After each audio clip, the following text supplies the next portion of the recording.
नमस्कार.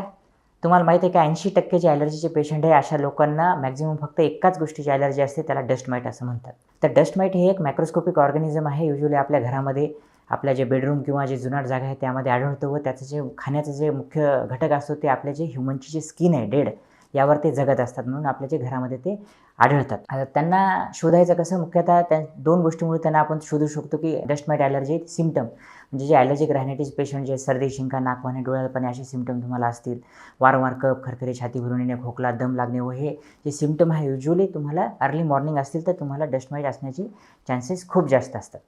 तर हे तुम्ही टाळण्यासाठी काय करायला पाहिजे? तर मुख्यतः हे जे डस्ट माईट असतात ते लाईट सेन्सिटिव्ह असतात, म्हणून आपले जे घरं आहेत त्यामध्ये सनलाईट्स जिथं जास्त येईल अशा ठिकाणी तुम्ही राहा. घरामध्ये जी बेडिंग आहे आपली ती 3-4 दिवसाला चेंज केली पाहिजे. तिला धुवून एकदा उन्हात वाळू घातलं पाहिजे. घरामधील जे क्रॅक्स आहेत, जे ओल्या जागा आहेत त्या क्लीन ठेवायला पाहिजे व क्रॅक्स रिपेअर करायला पाहिजे. व एवढं करूनही जर तुमच्या सिम्प्टममध्ये तुम्हाला काही इम्प्रूव्हमेंट वाटत नसेल तर यावर एक स्ट्राँग इम्युनोथेरपी नावाचा ट्रीटमेंट ऑप्शनही अवेलेबल आहे.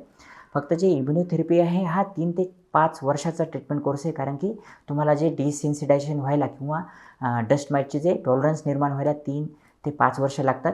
जरी तुम्हाला 3 ते 5 महिन्यात रिलीफ भेटला तरी 5-6 वर्ष ही ट्रीटमेंट घ्यावी लागते. धन्यवाद.